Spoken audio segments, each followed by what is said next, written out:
예, 우리 같이 인사 나누겠습니다. 일주일 동안 애쓰셨습니다. 은혜 받고 돌아갑시다. 예, 이 시간에는 열왕기상 18장 36절부터 41절 말씀까지 읽었습니다. 은혜 받을 말씀의 제목은 응답받는 기도의 원리, 두 번째 시간입니다. 우리는 지난 시간에 엘리야가 했던 기도의 5가지 원리 중에서 3가지를 살펴봤어요. 성탄절 전주니까 1년이 지났죠. 아마 기억 못하실 것 같아요. 1년이 지나서. 작년에 나눈 말씀이라 우리 복습 한번 해보겠습니다. 기도의 첫 번째 원리는 뭐라 그랬죠? 믿음의 원리라 그랬습니다. 비가 올 징조는 아직 보이지 않는데 분명히 하나님께서 엘리야에게 내가 비를 지면에 내리리라 약속하셨거든요. 그 하나님의 약속을 믿고 엘리야가 뭐라고 얘기해요? 큰 빗소리가 들린다. 이 엘리야의 믿음의 기도를 말했습니다. 그 다음에 두 번째 원리가 뭐라 그랬죠? 골방의 원리라 그랬습니다. 다른 사람들은 다 배고프다고 밥 먹으러 가는데 엘리야는 하나님과 단 둘만의 만남의 시간을 가지기 위해서 골방인 갈멜산 꼭대기로 올라갔습니다. 그 다음에 세 번째 원리는 뭐라 그랬죠? 전념의 원리, 집중의 원리라 그랬습니다. 그래서 오직 하나님께만 집중하기 위해서 무릎 사이에다가 머리를 넣고 기도했다 그랬습니다. 엘리야는 비가 오기를 하나님 앞에 간절하게 기도한 후에 자기 심부름을 하는 사환을 지중해 쪽을 바라보라고 시켰어요. 자, 본문 43절 보겠습니다. 시작. 그의 사환에게 이르되 올라가 바다 쪽을 바라보라. 엘리야가 왜 사환에게 지중해 바다 쪽을 바라보라고 시켰을까요? 비가 오려면 구름이 있어야 되는데 구름이 보이나 보라는 거예요. 그래서 사환이 시키는 대로 가서 지중해 바다 쪽을 바라봤더니 아무것도 보이지 않아요. 그래서 사환이 엘리야에게 아무것도 없나이다 그랬더니 엘리야가 또 기도한 다음에 또 사환을 보내고 또 기도하고 사환을 보내고 이걸 7번을 반복을 합니다. 이게 뭘 의미하는가? 엘리야는 자기가 비가 오게 해달라는 이 기도가 반드시 응답될 거라는 것을 알고 있어요. 왜? 하나님이 약속하셨잖아요. 반드시 비가 올 거예요. 기대하고 있어요. 자, 그리고 비가 올 걸 기대하고 있습니다. 자, 네 번째 기도의 원리가 뭐냐면 바로 이 기대의 원리예요. 뭘 기대합니까? 하나님의 응답을 기대합니다. 하나님을 믿지 못하는 사람은 기도 못해요. 기도해봤자 뭐가 되겠어? 근데 힘들게 기도하겠어요? 답답하게 기도하겠어요? 아니요, 기도 못해요. 하나님을 믿어야 기도합니다. 또 기도하면 하나님의 응답을 기대합니다. 사도행전 12장을 보면 헤롯 왕이 예수님의 제자들 중에 첫 번째로 사도 야고보를 목을 베어 죽였습니다. 그러자 예수님을 따르는 사람들을 싫어했던 유대인들이 얼마나 좋아하는지 몰라요. 우리 사도행전 나눌 때 말씀드렸죠. 헤롯은요 정통 유대인이 아니에요. 저 에돔족 속에 속한 이두메인이에요. 이두메인. 그러니까 정통 유대인이 아닌 사람이 유대인의 왕이 됐으니까 언제 반란이 일어날지 모르는 거예요. 그래서 유대인들의 비율을 맞춰주고 유대인들을 갖다가 기분 좋게 해주려고 유대인들이 싫어하는 사도 야고보를 갖다가 목을 베어 죽인 거예요. 그랬더니 유대인들이 참 좋아해요. 그래서 이 헤롯이 내친 김에 그러면 저 예수 믿는 사람들의 우두머리 격인 베드로를 죽이면 더 좋아하겠다. 그래서 베드로를 죽이려고 잡아왔어요. 그런데 그 과정에서 해가 지면서 유월절이 시작이 됐습니다. 유월절에는 전통적으로 사형 집행을 할 수가 없어요. 그래서 유월절이 지나고 나면 죽이려고 감옥에 가두어 두었습니다. 그리고 사도행전 12장 5절을 보면 이렇게 말씀하고 있어요. 시작. 이에 베드로는 옥에 갇혔고 교회는 그를 위하여 간절히 하나님께 기도하더라. 자, 초대교회 교인들이 마가의 다락방에 모여서 기도를 하는데 뭐라고 기도했을까요? 아마 예상하건대 이렇게 기도했을 겁니다. 하나님, 저 헤롯이 사도 야고보를 붙잡아다가 목을 베어 죽이는 바람에 첫 번째 순교자가 되고 말았습니다. 그런데 그 헤롯이 이번에는 베드로 사도를 죽이려고 잡아갔습니다. 이제 날이 새면 베드로 사도도 죽습니다. 베드로 사도가 죽으면 우리 모임도 무너집니다. 교회도 무너집니다. 하나님이여, 제발 베드로 사도를 살려주십시오. 기도하지 않았겠어요? 하나님께서 이 기도에 응답하셔서 천사를 보내가지고 베드로가 갇혀있는 감옥에서 베드로를 데리고 나오죠. 이 데리고 나오는 과정에서 이 베드로가 내일이면 죽는데 마음 편하게 얼마나 잠이 깊게 들었는지 천사가 대충 깨워서 안 일어나니까 성경에 뭐라 그랬어요? 발로 베드로의 옆구리를 걷어찼어요. 그래서 겨우 깨워가지고 데리고 나왔습니다. 그런데도 베드로는 천사를 따라가면서 이건 꿈일 거야. 그리고서 이제 잠도 들깬 상태에서 나왔는데 큰 길에 나와서야 아, 이게 꿈이 아니라 생시구나, 이걸 깨달은 거죠. 베드로는 너무 기뻐서 자기를 위해서 기도하고 있는 초대교인들이 있는 마가의 다락방으로 달려갔습니다. 그때 여전히 초대교회에서는 베드로를 위해서 모여서 기도하고 있었어요. 자, 베드로가 초대교회 교인들이 기도하고 있는 마가의 다락방의 문을 두드렸습니다. 그랬더니 로데라고 하는 여자아이가 나와서 그 문 열기 전에 이렇게 빠끔히 열어보는 거 있잖아요. 이걸 열고 보니까 앞에 누가 있어요? 베드로 사도가 서 있는 거예요. 그래가지고 놀란 이 여자아이 로데가 문은 열지도 않고 그대로 뛰어들어가서 기도하고 있는 교인들에게 얘기하죠. 베드로 사도님이 살아오셨어요. 이 말을 들은 지금까지 사도 베드로를 살려달라고 기도했던 초대교인들의 반응이 뭐예요? 네가 미쳤구나. 이 로데가 미쳤대요. 지금 감옥에 갇혀 있어야 될 사도 베드로가 어떻게 우리 문 앞에 와 있냐는 거죠. 그랬더니 로데가 아니라고, 진짜 왔다고. 그랬더니 이번에는 뭐라 그러냐? 그렇다면 그거는 베드로 사도의 천사일 거야. 무슨 뜻이에요? 절대 베드로가 올 리가 없다는 거죠. 살려달라고 기도는 했는데. 무슨 상황이에요? 자기들이 지금까지 베드로를 살려달라고 기도해 놓고는 베드로가 살아 돌아올 것을 전혀 믿지 않아요. 사랑하는 여러분, 저와 여러분에게도 이런 모습이 얼마나 많은지 몰라요. 저와 여러분은 그리스도인입니다. 하나님을 믿는 사람들이에요. 여러분, 저와 여러분이 기도할 때 내가 생각하기에도 이해가 되는 거, 납득이 되는 것만 기도합니까? 그건 세상 사람들도 다 해요. 이해가 되니까. 근데 이건 절대 안 될 거야.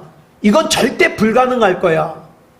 그렇지만 내가 믿는 하나님은 하실 수 있어. 이런 기도를 하시냐고요. 주님께서는 마가복음 11장 22절로 23절에서 이런 말씀을 하셨어요. 같이 읽겠습니다. 시작. 예수께서 그들에게 대답하여 이르시되 하나님을 믿으라. 내가 진실로 너희에게 이르노니 누구든지 이 산더러 들리어 바다에 던져지라 하며 그 말하는 것이 이루어질 줄 믿고 마음에 의심하지 아니하면 그대로 되리라. 아멘. 이 말씀은 기도를 했으면 기도의 응답이 주어질 것을 믿고 기대하라는 거예요. 그러면 그대로 이루어질 거라고 약속하셨어요. 그런데 목사인 저도 기도 실컷 해놓고 어떡합니까? 어깨가 축 늘어질 때가 있어요. 얼굴이 우중충할 때가 있어요. 될까? 일어설 수 있을까? 가능할까? 저도 그럴 때가 많아요. 그런데 하나님께서는 뭐라 그랬어요? 의심하지 아니하면 그대로 된다 그랬잖아요. 그러기 위해서 뭐라고요? 하나님을 믿으라. 여러분, 이 하나님을 믿으라가 원문이 뭐라고요? 하나님 안에 있는 믿음을 가지라는 뜻이에요. 하나님의 믿음을 가지라는 거예요. 하나님의 믿음. 그런데 이런 하나님의 약속을 신뢰하지 못하니까 기도를 안 해요. 기도한다고 뭐가 될까? 예배 드린다고 뭐가 될까? 그러면서 또 어떻게 해요? 기대하지를 않아요. 아유, 될 리가 있나? 열심히 걱정해야지. 열심히 낙심해야지. 열심히 절망해야지. 어떡하냐고요? 저와 여러분은 하나님의 약속을 굳게 신뢰하는 하나님의 백성이 돼야 돼요. 자주 말씀드리죠. 저와 여러분이 하나님의 것이 되기만 하면 하나님의 것인 저와 여러분은 하나님이 책임지십니다. 하나님이. 마가복음 1장을 보면 한 나병 환자가 예수님을 찾아왔어요. 40절 보겠습니다. 시작. 한 나병 환자가 예수께 와서 꿇어 엎드려 간구하여 이르되 원하시면 저를 깨끗하게 하실 수 있나이다.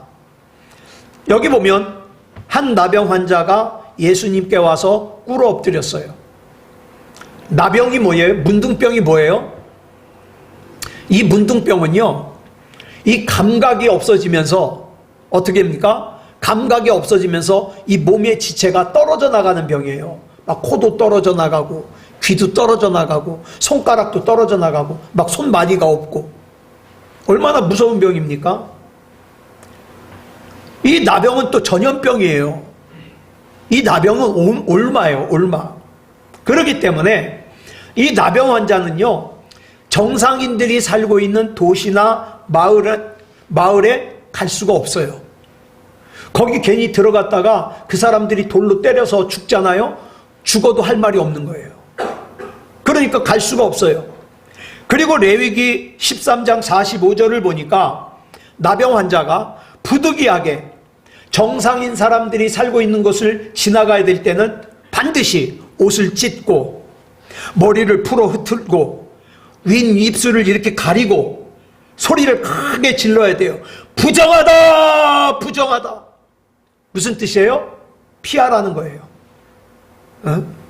부정하다! 부정하다! 이러고 지나가야 돼요. 이렇게 해도 돌을 던져서 맞아도 할 말이 없어요. 보통은 건강한 사람들, 정상인 사람들이 살지 않는 성 밖에서 모여서 살아요. 그런데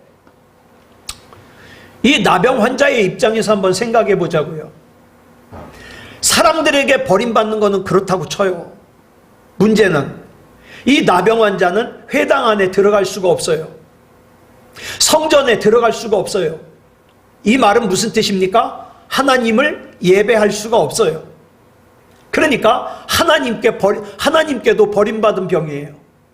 그래서 여러분, 하나님께 저주받은 병이라 그래서 뭐라고 부르냐? 천형. 예? 하늘에서 형벌을 준 거다. 천형이라고 불러요. 그러다 보니까 몸이 아픈 것보다 하나님께 버림받은 저주받은 인생이란 마음의 병이 더 커요. 내가 이렇게 육체적으로 세상에서 고생하고 살다가 나는 하나님의 나라에 들어갈 소망도 없는 거예요. 왜? 하나님께도 버림받았잖아요. 그런데 본문에 나오는 이 나병 환자가 믿음이 너무 좋아요. 40절에서 이 나병 환자가 하는 말이 너무 아름다워요. 줄친 것만 읽어볼까요? 시작. 원하시면 저를 깨끗하게 하실 수 있나이다. 제가 만약에 이 나병 환자의 입장이라면 저는 이렇게 말 못해요. 저는 이 나병 환자의 입장이 아니라도 제가 정말 힘들 때 저는 하나님 앞에 그렇게 기도했어요. 하나님, 나 이 문제 해결해 주시든지 차라리 나 좀 데려가 주세요. 나 너무 힘들어요. 이렇게 기도했어요. 그래서 저는 뻔해요. 아마 이렇게 기도했을 거예요. 예수님 만났어요? 날 고쳐놓고 지나가시든지 아니면 날 차라리 죽여주십시오. 저는 그렇게 기도했을 거예요. 그런데 이 나병 환자는 말하기를 주님께서 원하시면 나를 깨끗하게 하실 수 있습니다. 이 말은 무슨 뜻이에요? 주님께서 내가 원하지 않는다 거부하셔도 나는 그 거부하시는 것까지 받아들이겠다는 뜻이에요. 얼마나 아름답습니까? 지금 상황은 굉장히 절박한데 이 나병 환자의 믿음이 너무 좋아요. 그랬더니 그 다음 41절에서 예수님이 뭐라고 말씀하십니까? 시작. 예수께서 불쌍히 여기사 손을 내밀어 그에게 대시며 이르시되 내가 원하노니 깨끗함을 받으라 하시니. 무슨 뜻입니까? 예수님의 뜻도 나병 환자 너의 뜻과 같다 이 말이에요. 우리는 많은 경우에 내가 원하는 것을 하나님 앞에 기도하면서 하나님이 원하시든지 원하시지 않든지 그건 상관없습니다. 반드시 내가 원하는 대로 해 주셔야 됩니다. 따지고 보면 이런 기도 아니에요? 그런데 그 기준이 내 뜻이 되면 안 돼요. 하나님의 뜻이 기준이 되어야 돼요. 그래서 이 나병 환자는 내 뜻은 이건데, 나병이 낫는 건데 이 내 뜻과 주님의 뜻이 같으면 고쳐주옵소서. 이런 기도예요. 여러분, 우리 하나님 앞에 맡길 줄 아는 사람이 이렇게 기도할 수 있어요. 맡김의 영성이에요. 병이 낫고 싶은 거는 당연하죠. 내 소원이에요. 그런데 여러분, 낫게 하시는 것은 하나님 소관이에요.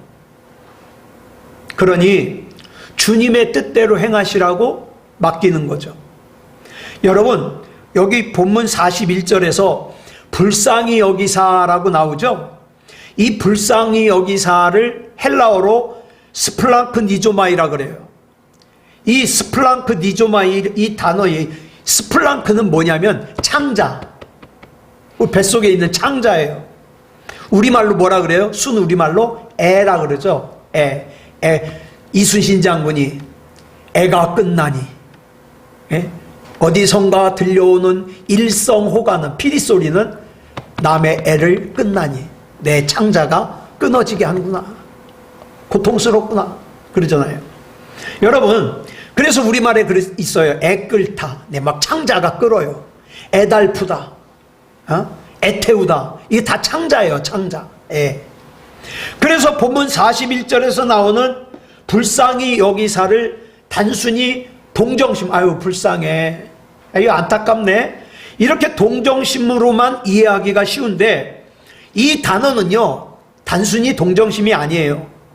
나병 환자의 믿음을 보는 순간 예수님의 창자가 끊어지는 듯한 아픔을 느낄 정도로 불쌍히 여기신 거예요. 그래서 이 나병 환자가 깨끗함 받기를 예수님께서 간절하게 원하심이 나병 환자가 간절하게 원하는 것과 같다 이 말이에요. 여러분, 같은 단어가 누가복음 7장 13절에도 나와요. 예수님 일행이 나인이라는 성에 한 과부의 아들이 죽어서 떠매고 나가는 장례 행렬과 만났어요. 그러자 예수님께서 이 과부를 보시고 불쌍히 여기사 그러는데, 이 불쌍히 여기사, 여기서 또 사용된 단어가 스플랑크니조마이에요. 아들 하나만 바라보고 살던 이 과부가 아들이 죽어가지고 장례식을 따라가고 있는데 그 모습을 보니 예수님의 마음이 창자가 끊어지는 듯이 아픈 불쌍함을 느끼셨다 이 말이죠. 여러분, 저와 여러분이 하나님 앞에 기도할 때 하나님께서 저와 여러분의 사정에 대하여 스플랑크 니조마이 하십니까? 네?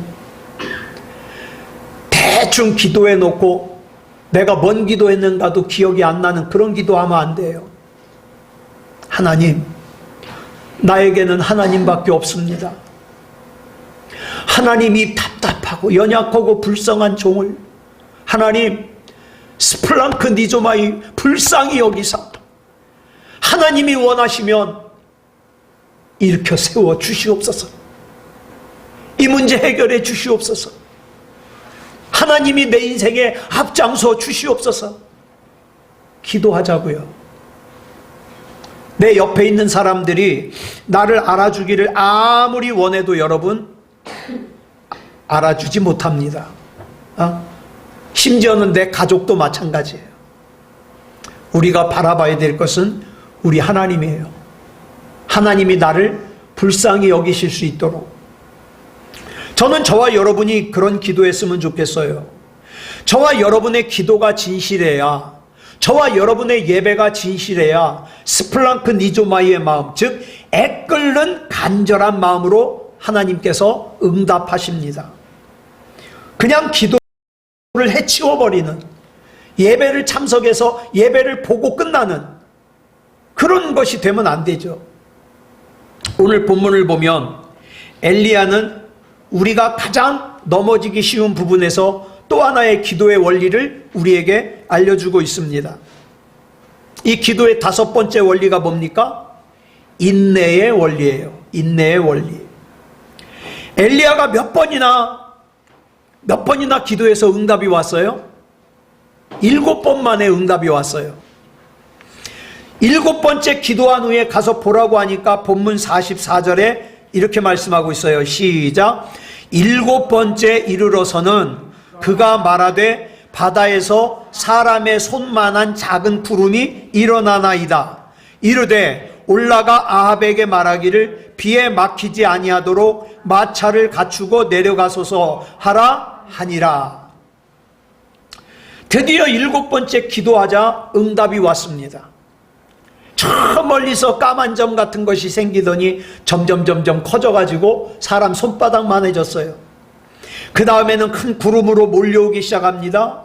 여기서 7번째 기도 응답이 왔다는 것을 기도는 7번까지 하면 무슨 문제든지 다 응답받는다, 그렇게 받아들이시면 안 돼요. 7번 더 걸릴 수도 있어요. 여기서 7번이라는 것은 히브리 문화에서 완전한 숫자를 얘기하는 거예요. 물론 엘리야의 기도는 7번 만에 응답받았습니다. 그러나 그것은 하나님의 때가 이를 때까지, 응답될 때까지 계속해서 포기하지 말고 기도하라는 권면이에요. 만일 7번째에도 구름이 나타나지 않았다면 엘리야는 분명히 70번에 7번이라도 기도했을 거예요. 왜? 비가 올 것은 반드시 올 거라 믿었거든요. 옛날에 그런 얘기 들어보셨죠? 바늘로 코끼리를 죽이는 방법 아세요? 죽을 때까지 찌르면 돼요. 제가 그 얘기를 참 자주 생각이 나는데, 우리 기도라는 것이 그래요. 저와 여러분이 진짜 하나님을 믿는다면, 하나님께서 역사하실 걸 믿는다면 어떻게 해요? 해결될 때까지 기도하는 거예요. 예? 사람 의지하지 말고 하나님 바라보고 기도하는 거예요. 기도하는 거예요. 이 응답은 하나님께서 약속하신 거기 때문에 반드시 이루어질 거라는 것을 믿었어요. 이것이 하나님의 때까지, 응답이 이루어질 때까지 끝까지 포기하지 않고 기도하는 인내의 원리예요. 우리가 낙심하지 말고 기도해야 될 이유 가운데 하나는 하나님께서 기도의 응답을 여러 가지로 하시기 때문이에요. 기도 응답을 크게 3가지로 응답하시는데, 첫째로는 즉시 오냐 그리고 응답하실 때가 있어요. 제 경험으로는 극히 드물어요. 이 경우에 해당하는 인물이 누구냐? 엘리야의 응답이죠. 열왕기상 18장에서 불을 내려주시옵소서 기도했더니 즉각적으로 불을 내려주셨어요. 1805년 9월 27일 독일 크로펜스타트에서 태어난 이분이 누구냐면 조지 뮬러예요. 평신도 사역자. 이 조지 뮬러는 20살이 될 때까지 예배 참석 안 했어요. 신앙이 없었던 거죠. 그러니까 복음에 대한 설교를 듣지도 못했어요. 그러다가 1825년 11월 중순쯤에 어느 날 와그너라고 하는 친구 집에 놀러 갔다가 우연히 그 집에서 열리고 있는 기도회에 참석했다가 예수님을 만났어요. 그래서 그 이후 조지 뮬러는 나쁜 친구들과 관계를 다 끊었고 술집에 드나들던 걸 다 끊었고 습관적으로 하던 거짓말도 다 끊었어요.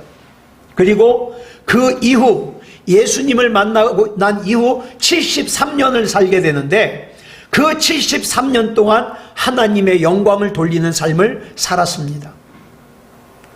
그의 삶은 뭐예요? 간단해요. 성경 말씀을 그대로 믿어요.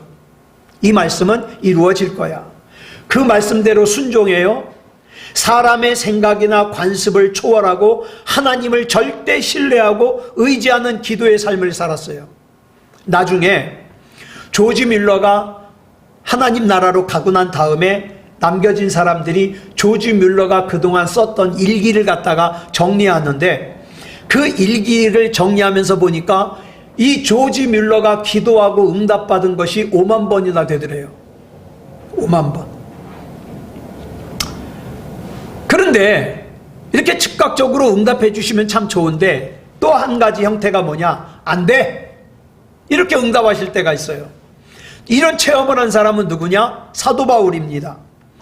고린도후서 12장 8절을 보니까 이 사도 바울이 육체의 가시, 이 육체의 가시는 어떤 사람은 안질이라 그러고 어떤 사람은 간질이라 그러고 하여튼 뭔지는 정확하게 모르는데 굉장히 몸이 불치병이 있었어요. 사도 바울이. 그래서 이 육체의 가시를 없애달라고 하나님 앞에 3번이나 정말 간절하게 기도를 했어요. 그런데 그 기도에 대한 응답이 뭐냐 하면 9절을 보니까 네가 받은 은혜가 충분하니까 그냥 그 가지와 함께 남은 여생 살아라 이 말이에요. 안 고쳐주셨어요. 그런데 나중에 바울이 보니까 자기가 그렇게 약하다 보니까 하나님을 더 찾게 되잖아요. 그 약한 것이 곧 강하다는 말을 하는 거예요. 우리의 기도도 이렇게 하나님께서 확실하게 예스 또는 노 이렇게 금방 주시면 좋겠는데 가장 많은 응답이 3번째예요. 뭐냐면 기다려라. 기다려. 응? 언제까지 기다려야 되는지를 알려주시면 참 좋겠는지. 언제까지 기다리라고 안 알려주셔요. 그냥 기다려라. 한 내년까지 기다려라. 5년만 기다려라. 그러면 이를 악물고 기다릴 텐데 그냥 기다려라. 아브라함도요. 기다려라 그래서 기다렸는데 무려 얼마를 기다렸냐? 25년을 기다렸어요. 아들 줄게. 하늘의 별같이 바닷가의 모래같이 줄게. 기다려? 근데 강간무소식이에요. 그러더니 24년 됐을 때 내년에 줄게. 그래가지고 주는 거예요. 이삭을.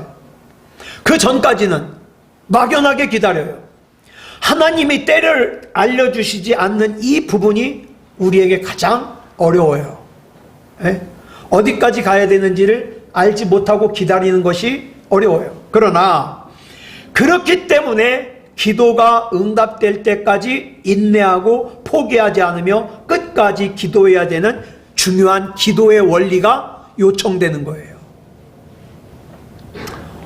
5만 번 기도의 응답을 받은 조지 뮬러의 자서전을 보면 그의 나이 75세가 되었던 1880년에 설교를 했던 설교문이 들어있어요. 이 설교를 할 때로부터 36년 전 그러니까 조지 뮬러가 39살이 됐을 때 1844년에 조지 뮬러가 5명을 놓고 기도했어요. 하나님, 이 5명을 구원해 주시옵소서. 아무리 바빠도 딱 한마디, 그 5명 이름을 한 번씩 불러요. 하나님, 아무개 구원해 주시옵소서. 기도해요. 한 번도 빠짐없이. 그렇게 기도를 시작한 지 1년 6개월이 지났을 때 그 5명 중에 1명이 예수님을 구주로 영접하고 구원받았습니다. 이제 나머지 조지 뮬러는 나머지 4명을 놓고 기도하는 거예요. 그로부터 5년이 지난 뒤에 2번째 사람이 예수님을 구주로 영접하고 구원받았습니다. 그에 또 감사한 마음으로 3명을 놓고 기도하는 거예요. 그 뒤로 6년이 지난 뒤 3번째 사람이 예수님을 구주로 영접하고 돌아왔습니다. 그런데 이제 문제예요. 그 뒤 24년이 지날 때까지 2 사람은 끝까지 예수님을 안 믿고 버티는 거예요. 그러다가 설교를 하던 1880년이 기도를 시작한 지 36년이 됐는데 여전히 나머지 2 사람은 안 돌아오고 있어요. 근데 그 일기의 마지막을 조지 뮬러가 뭐라고 썼냐? 그렇지만 하나님께서 반드시 응답해 주실 것을 나는 믿는다. 이렇게 끝을 맺죠. 그러다가 이 조지 뮬러가 세상을 떠나기 바로 직전에 4번째 사람이 예수님을 구주로 영접하고 돌아옵니다. 그리고 나머지 한 사람은 어떻게 되는지 몰라요. 알지 못하는 상태에서 조지 뮬러는 세상을 떠났습니다. 그런데 또 다른 전기를 보니까 조지 뮬러가 세상을 떠나고 2년이 지난 후에 그 마지막 사람마저도 예수님을 구주로 영접하고 돌아왔다는 거예요. 우리는 모두 절박한 기도의 제목을 가지고 있습니다. 여러분, 기도 제목을 가장 중요한 것부터 쓰세요. 1번 뭐, 2번 뭐, 3번 뭐. 정이 바쁘면 1번부터 한번 읽고라도 끝내세요. 읽고라도. 그러면 하나님 역사하십니다. 저는 우리 민족의 애국자들 중에 죽산 조봉암 선생님이라는 분을 굉장히 존경합니다. 이분의 묘비를 보면 이렇게 쓰여져 있어요. 이 글자 잘 보이죠? 이게 조봉암 선생님의 묘비인데 이렇게 써 있어요. 우리가 독립운동을 할 때 돈이 준비되어서 한 것도 아니고 가능성이 있어서 한 것도 아니다. 옳은 일이기에 또 아니하고서는 안 될 일이기에 목숨을 걸고 싸웠지 아니하냐. 저는 이 묘비명이 참 가슴에 와 닿아요. 많은 사람들은 가능성 때문에 일을 접근을 합니다. 돈이 있으니까 이 일 한번 해보자. 건강이 되니까 이 일 한번 해보자. 능력이 되니까 이 일 한번 해보자. 돈 없으면, 건강이 안 되면, 가능성이 안 보이면 안 할 겁니까? 근데 참 사람이 웃긴 게 가능성이 있으면 자기가 앞장서서 해요. 그러면서 믿음이 좋은 사람도 하나님 앞에 뭐라 그럽니까? 하나님 도와만 주십시오. 내 뒤에서 도와만 주십시오. 그걸 자기가 앞장서서 해요. 그리고 가능성이 없는 것은 아예 기대도 안 해요. 기대 안 하니까 기도도 안 해요. 이건 기도해도 소용없어. 그러니까 어떻게 해요? 시도하지도 않아요. 그런데 조봉암 선생님은 그러질 않았다는 거예요. 우리가 그런 가능성으로 했냐 이 말이죠. 타당성이 있어서 했냐? 우리 민족이 독립하는 것 외에는 우리가 살 수 있는 다른 대안이 없으니까 한 거 아니냐? 목숨 걸고 한 거 아니냐? 그러면 여러분, 저와 여러분의 기도가 왜 간절하지 않습니까? 저와 여러분의 기도가 왜 절박하지 않아요? 저와 여러분의 예배가 왜 간절하지 않아요? 저와 여러분의 예배가 왜 절박하지 않아요? 이유는 하나예요. 하나님 외에 다른 대안이 너무 많아요. 내가 굳이 그렇게 살지 않아도 나 살기 충분한 돈 있어. 나 집 있어. 그러니까 나 그렇게 절박하게 구질구질하게 기도 안 해도 돼. 예배 안 드려도 돼. 그거 아니에요? 나 기댈 사람 있어. 그러니까 나 그렇게 기도 안 해도 돼. 천만의 말씀이요. 그 착각에서 깨어나야 돼요. 내 시간이 조금이라도 더 늦어지기 전에 그 착각에서 깨어나야 돼요. 다른 대안이 없지 않느냐? 내가 하나님 외에는 내가 일어서야 될, 내가 살아나야 될 다른 대안이 없지 않느냐? 하나님 외에는 내 가족이 살아나야 될 다른 대안이 없지 않느냐? 그러니까 나는 기도한다. 나는 하나님 찾는다. 이거예요. 저와 여러분이 살 수 있는 유일한 길은 예수 그리스도의 십자가를 붙잡는 길밖에 없어요. 종교개혁을 하면서 외친 라틴어가 뭐냐? 솔라 피데, 솔라 그라티아, 솔라 스크랍트라예요. 솔라 스크랍트라. 이게 뭐냐면 솔라 피데는, 솔라는 오직이에요. 오직. 솔라 피데는 오직 믿음, 솔라 그라티아는 오직 은혜, 솔라 스크랍트라는 오직 성경. 이것밖에 없다는 거예요. 여러분, 우리 신앙생활에 다른 것이 개입되지 못하도록 우리는 오직 믿음, 오직 은혜, 오직 성경이에요. 그 외의 것에서 내 자존심 찾지 마세요. 예. 그래서 힘이 있는 거예요. 오늘 우리 신앙도 오직 주님밖에 없습니다가 되어야 돼요. 우리 같이 한번 찬양해 볼까요? 이 땅에 오직 주밖에 없네. 그 무엇도 나를 채울 수 없네. 주님의 평안 내 안에 있네. 그 누구도 빼앗을 수. 우리 다시 한번. 이 땅에 오직 주밖에 없네. 그 무엇도 나를 채울 수 없네. 주님의 평안 내 안에 있네. 그 누구도 빼앗을 수 없네. 아멘. 내 안에 있는 믿음은 아무도 빼앗지 못합니다.